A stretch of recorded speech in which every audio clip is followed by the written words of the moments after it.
Aaron. Yeah. Why didn't you say it the first time I said Aaron?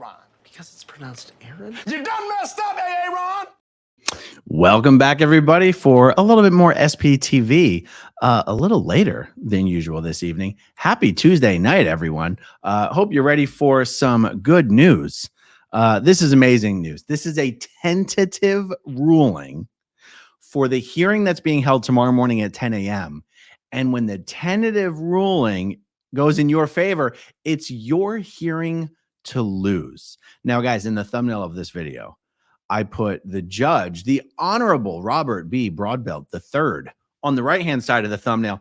On the left-hand side of the thumbnail is notorious Scientology henchman, Julian Schwartz. Wherever you have a Scientologist committing crimes and having them covered up, you have Julian Schwartz. Julian Schwartz is the man who knows where all the bodies are buried.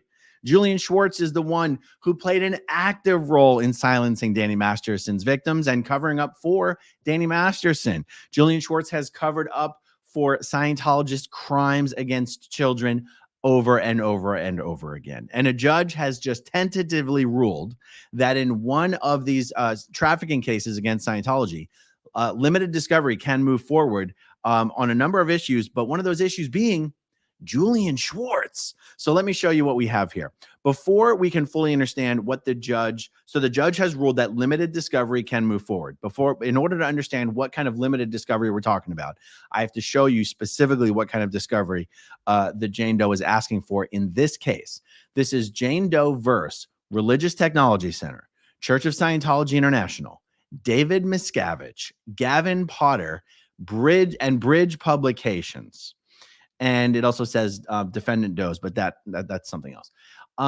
Okay, and so we're going to jump right down to the bottom, the last few pages of this, where the actual scope of discovery being requested is laid out. It's under the section D. The discovery sought is necessary and relevant.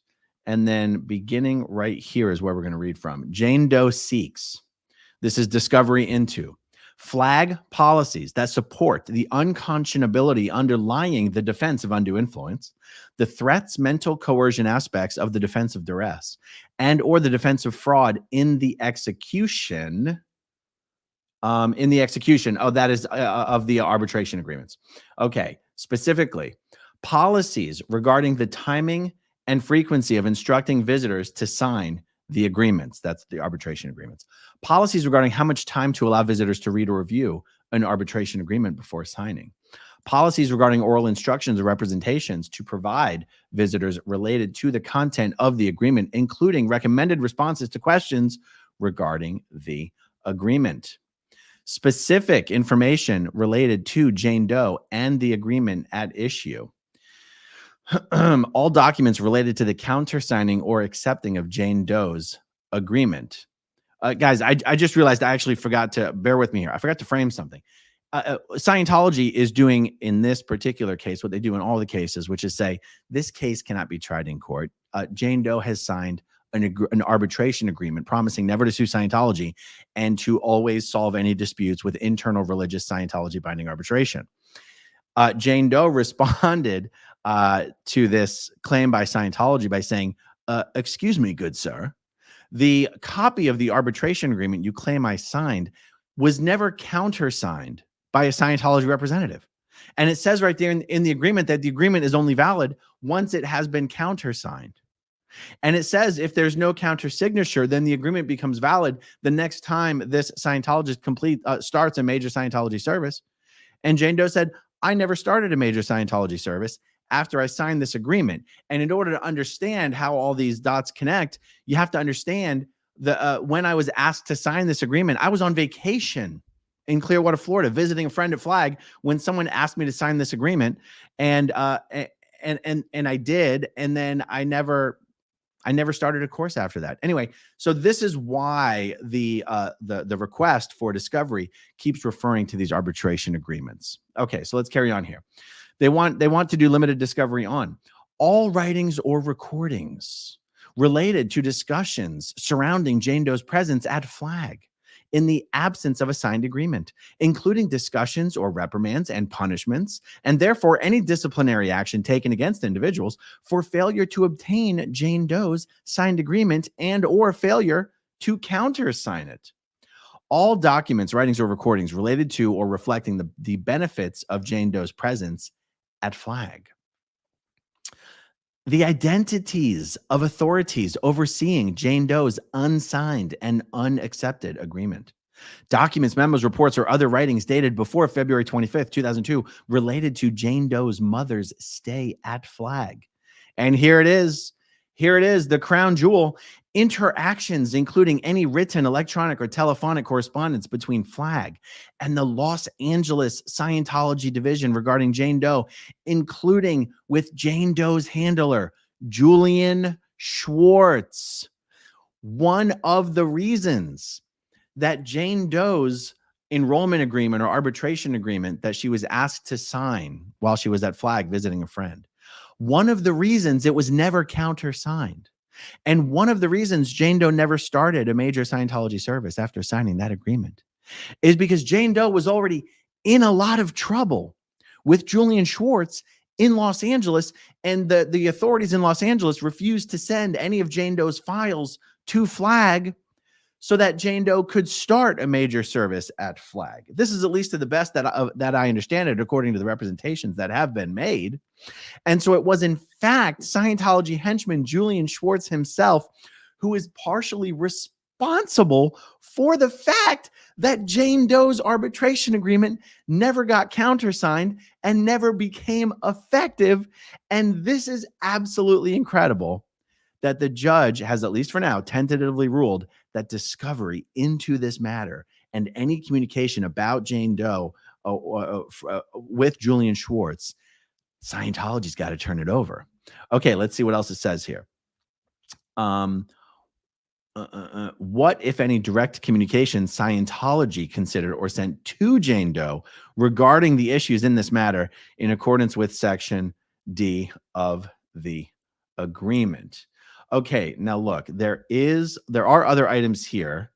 And okay, fine, let's just read it, but I'm not going to highlight each and every one, okay, because that takes a little bit too much time. Information about the scope and manner of a Scientology arbitration to determine the enforceability of the agreement. All documents, including directives authored by L. Ron Hubbard describing the Scientology arbitration procedures, including whether it is a justice procedure versus a dispute resolution procedure. The role of the International Justice Chief generally, and specifically as to Jane Doe, in accordance with Section 6D of the agreement. The qualifications and selection of arbitrators, including whether any arbitrator is a neutral. The handling of multiple defendant arbitrations, including whether each defendant may select an arbitrator and whether plaintiff must be subject to 5 arbitrations. And written policies, procedures, guidelines, and or instructions for arbitrators, all documents reciting or reflecting purposes and justification for requiring arbitration, the mechanisms by which any challenges to the agreement's formation or legitimacy would be heard, any Scientology text that refers to and or requires arbitration. Okay, so now let's go to the judge's tentative ruling here. I'm just going to highlight very select portions of this. Okay, so the judge, here we go. First, the court finds that it has the authority to grant plaintiff leave to obtain specified recovery. Scientology claims that the court did not. Let's see. Second, the court finds that the plaintiff has shown that leave to conduct limited discovery on the specified issues is warranted and necessary. Okay. Thus, the court finds that plaintiff has shown good cause to grant her leave to conduct arbitration-related discovery. The court, however, finds that the scope of such discovery shall be limited. In plaintiff's notice of motion, she states that she's seeking to conduct discovery regarding the facts and circumstances leading to plaintiff's signature on the document at issue and documents outlining the scope of a Scientology arbitration. In reply, the plaintiff has sent forth various categories of discovery to be obtained. Okay, but the defendants have not had an opportunity to address the motion as to these specific categories. All right. So then it says here, the court finds that plaintiff has shown good cause to conduct limited discovery as to the following issues. The circumstances that led to the plaintiff signing the agreement that contains the arbitration clause, that's the agreement that was not countersigned. And 2, the rules and procedures governing Scientology arbitration, but only as they relate to the arbitration agreement at issue in defendant's pending motion to compel arbitration. The court therefore grants plaintiff's motion to conduct limited discovery as to those issues. And again, I guess just to be thorough, I'll just read this last paragraph. The court grants Plaintiff Jane Doe's motion for leave to conduct limited discovery on the issue of arbitration as follows. The court orders that Plaintiff Jane Doe is granted leave to conduct discovery as to the following issues in order to oppose the motion to compel arbitration filed by defendants Church of Scientology International, Bridge Publications, Inc., and Religious Technology Center. 1, the circumstances that led to Plaintiff Jane Doe's signing the agreement that contains the arbitration clause. And 2, the rules and procedures governing Scientology arbitration, but only as they relate to the arbitration agreement at issue in the pending motion to compel arbitration. Okay, that literally was just an exact repeat of the exact words of the previous paragraph. I cannot stand it when legal briefs, legal filings do that. This is a very big deal. Such discovery of this nature into this subject has never been granted before, to the best of my understanding. Now, guys, this is just a tentative ruling, but in the tentative ruling, this means the judge has indicated this is how I am intending to rule. Scientology, it's up to you to change my mind. And this hearing will happen at 10 a.m. tomorrow, California time, Pacific time. And if the judge rules in this way, it's a very bad day to be in a cult. It's a very bad day to be a cult leader. It's a very bad day to be David Miscavige. It's a very bad day to be Julian Schwartz. All right, everyone, fingers crossed. Hope this all goes well tomorrow. Thank you all for joining me very briefly at this late hour. Thank you, as always, to everyone who watches until the very end, and I'll talk to you soon. Okay, if you want to see my rock and roll songs, click right on this guitar. And if you want to see a different one of my videos,